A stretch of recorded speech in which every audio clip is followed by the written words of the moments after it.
guys! This is Mama Lou. Welcome back to my YouTube channel!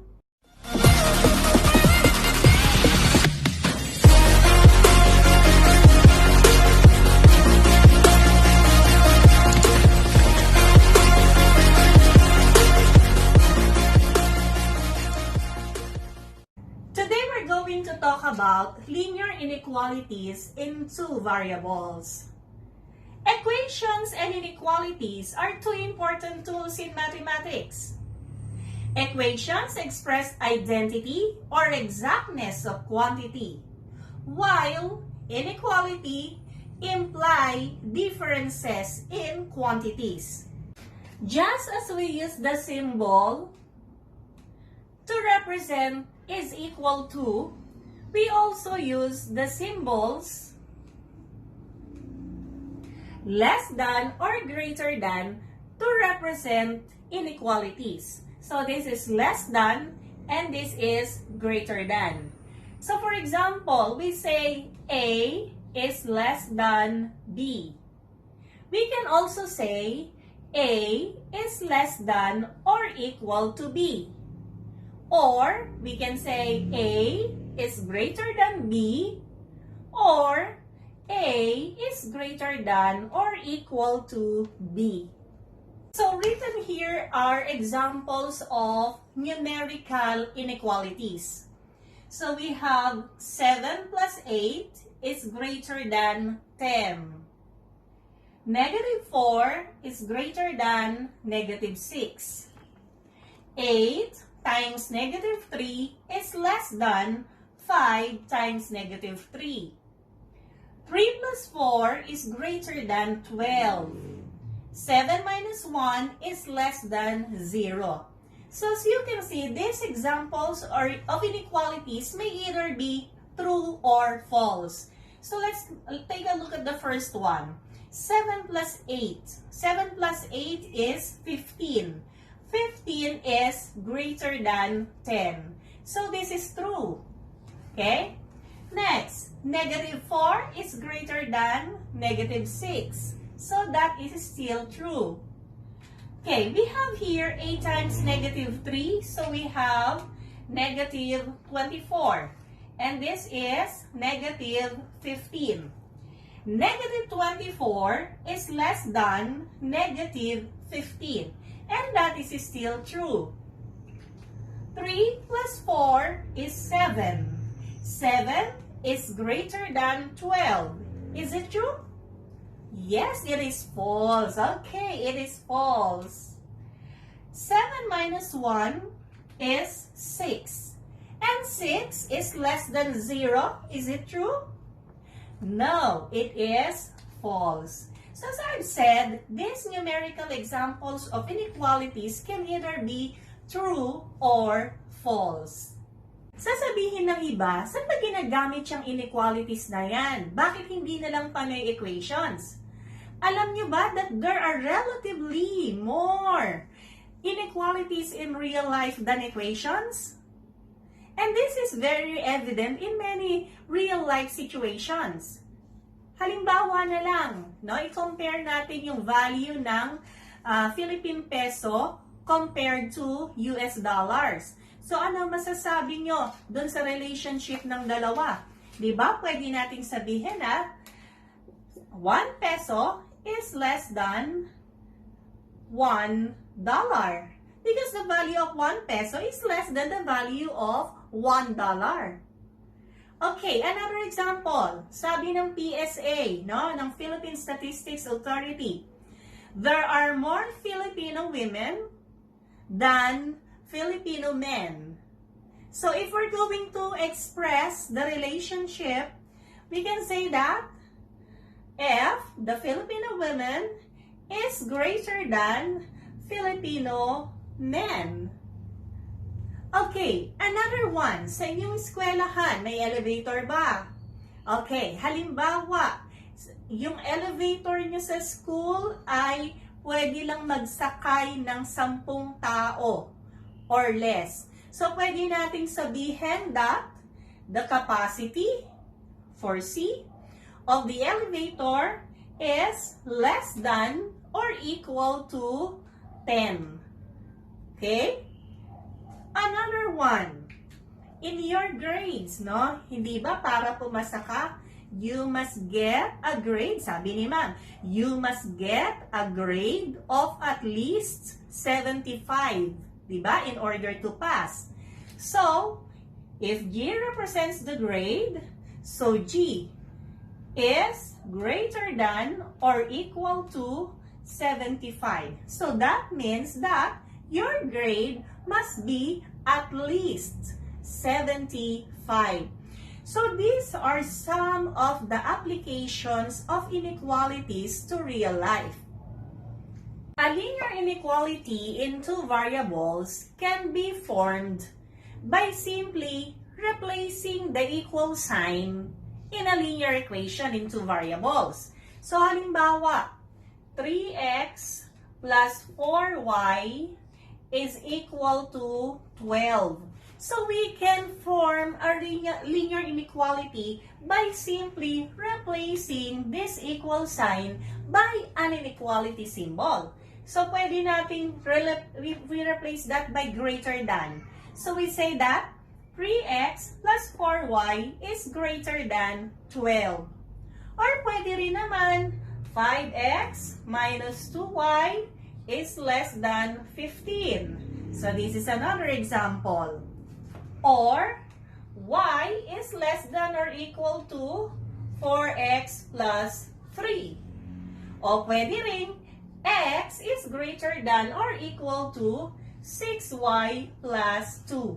So all of these are examples of linear inequalities in two variables, x and y. Now, let's talk about finding the solution set, no? Finding the solution set of a linear equation in two variables. So, ganito lang yung gagawin doon.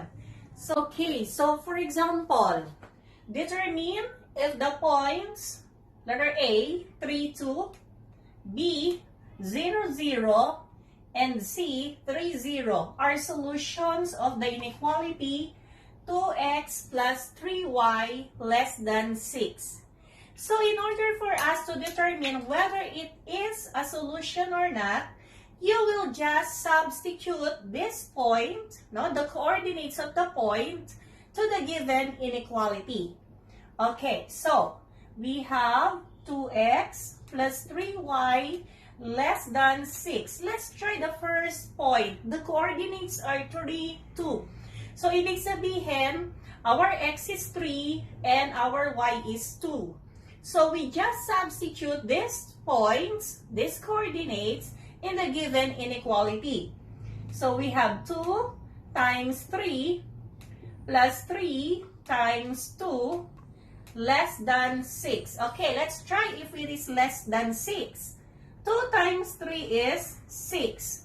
Plus 3 times 2 is 6. So we have 6 plus 6. Is it less than 6? Okay, 6 plus 6 is 12.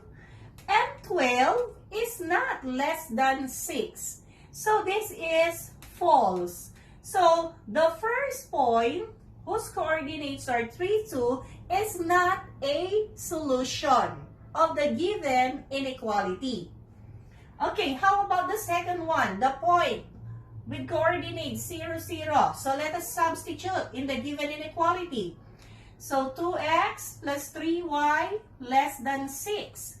2 times 0 plus 3 times 0, is it less than 6?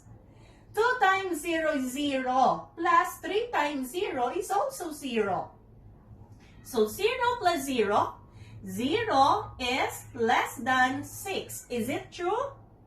Yes, it is true. So, it is a solution of the given inequality. Okay, how about the third point? The third point, whose coordinates 3, 0. So, we have 2x plus 3y less than 6. 2 times 3 plus 3 times 0. Okay, because we have 3, 0, less than 6. Let us see if it is less than 6. 2 times 3 is 6. Plus 3 times 0 is 0. Okay? Is it less than 6? 6 plus 0 is 6. Is 6 less than 6? No. Okay, so again, this is false. So, among the 3 coordinates or among the 3 points, only letter B, no? With the coordinate 0, 0, satisfy the inequality. So, it is the only solution to the given inequality. Okay, so let's work on example 2. So, example 2, graph 2x plus y less than 1. Okay, so how are we going to graph that?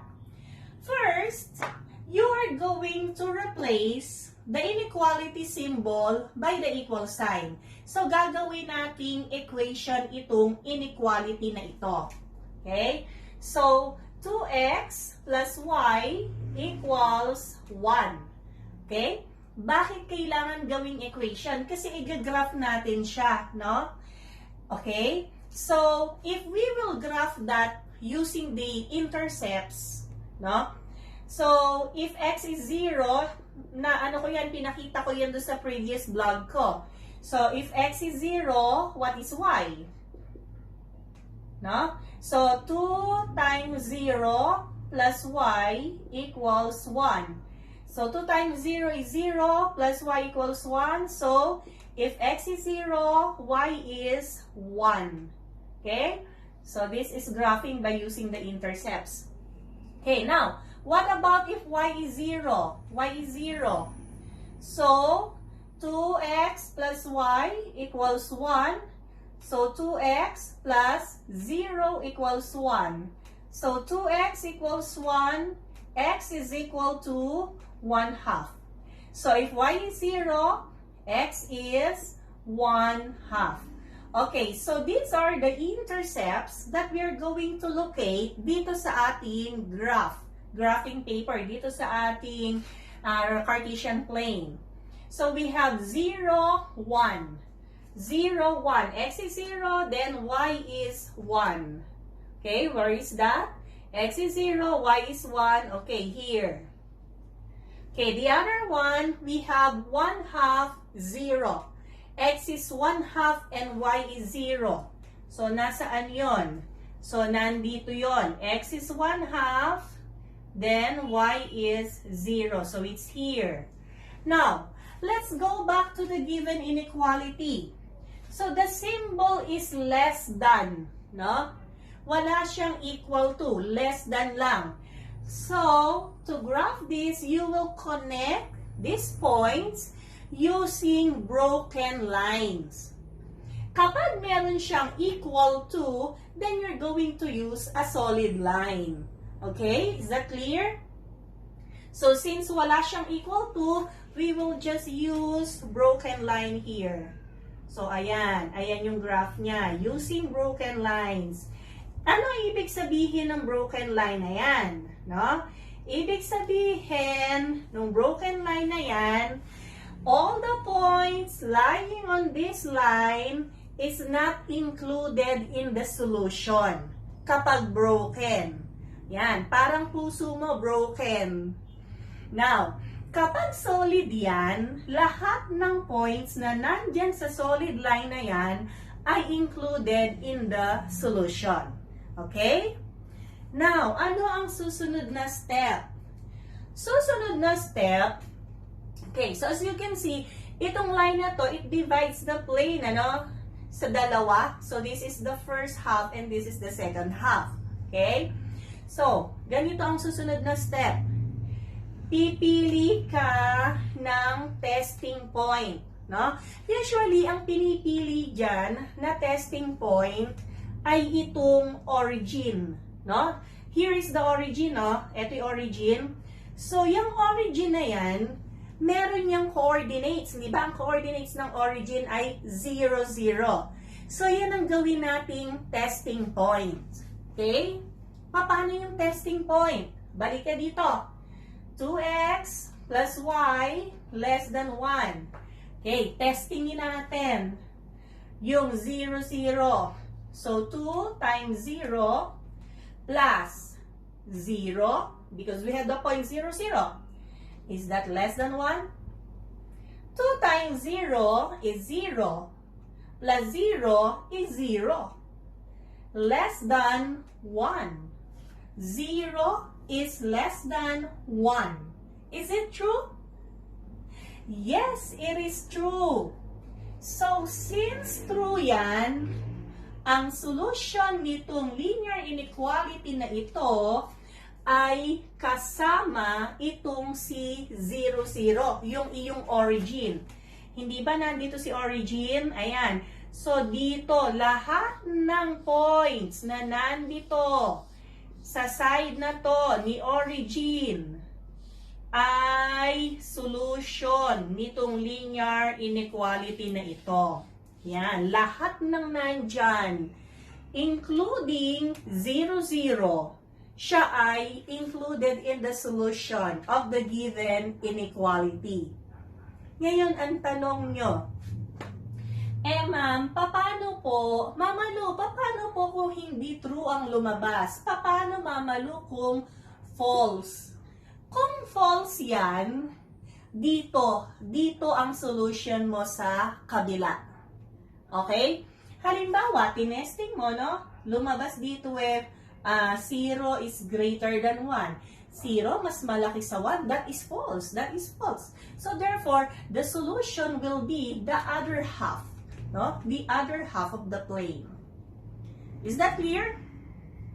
Okay, now, so, lahat ng nandito, sabi ko nga, ay solution. Magbigay nga tayo ng points na lahat ng nandito sa part na ito. So, isa nga ay si 0, 0, no? Isa ay si 0, 0. What else? Halimbawa, itong si negative 1, negative 3, is it a solution? Ito siya eh, oh. Negative 1, negative 3 is here. Is it a solution?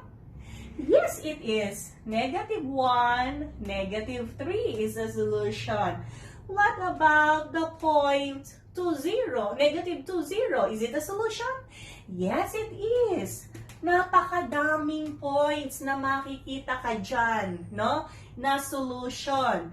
Kung gusto mong patunayan ko sa'yo, okay, sige pa, kumuha pa tayo ng isa. We have negative 5, 0. We can have itong point na ito. We have negative 5, negative 3. Ayan, yan 5 ang nakuha kong solutions. Pero ang dami-dami pa yan. Lahat ng nandyan sa plane na yan. Okay? Sa region na yan. Okay. Patunayan ko sa inyo kung bakit siya solution na hindi ba itong si 0, 0 na patunayan na natin na true. Okay? Now, another one. Itong si negative 1, negative 3. Let us prove. 2x plus y less than 1. We have the point. 2 times negative 1 plus negative 3. Is it less than 1? 2 times negative 1 is negative 2 plus negative 3. What is negative 2 plus negative 3? It's negative 5. Negative 5 is less than 1. So that's also a solution. Kailangan pa bang patunayan lahat? Lahat yan. Lahat yan. Lalabas dyan ay true because it is included in the solution. By the way, dun sa ating example number 2, we're just asked to graph. So siguro dagdagan natin yung instruction, graph the inequality and find 5 solutions. Okay? So let's have another one. So let's try example 3. This time, nilagyan ko na and find 5 solutions. Okay, graph 4x minus 3y greater than or equal to 12. So as you can see, meron na tayong equal to, no? Sa ating inequality.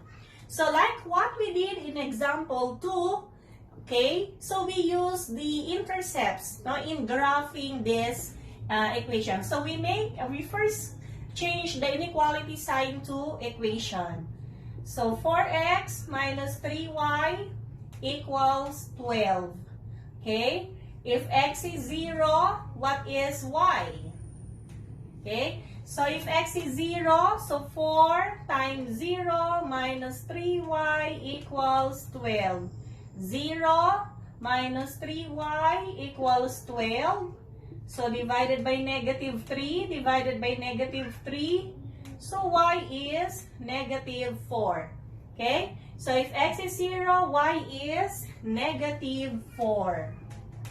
Okay? The other point, what if y is 0? So we have 4x minus 3y equals 12. 4x minus 3 times 0 equals 12. So 4x equals 12 because 3 times 0 is 0. Divided by 4. So x is equal to 3.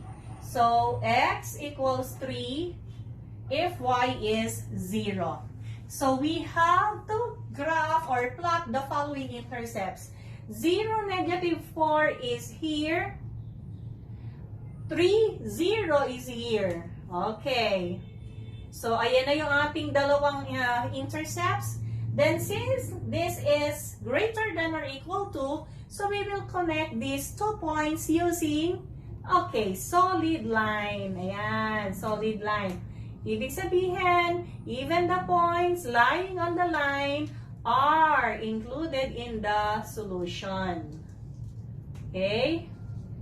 So, what's next? Let us use a testing point. So, let's use the testing point here, the origin. Kasi madali yung 0, 0 eh. Unless, unlike yung ibang points, no? So, we have 4x minus 3y greater than or equal to 12. 4 times 0 minus 3 times 0. Is it greater than or equal to 12? Is 0. 4 times 0 is 0. Minus 3 times 0 is 0. So 0 greater than or equal to 12? Okay, that is false. 0 is not greater than or equal to 12. Okay, so since it is false, eto yung 0, 0. Okay, false yun ang lumabas. So the solution will include all the points on the other side of our testing point.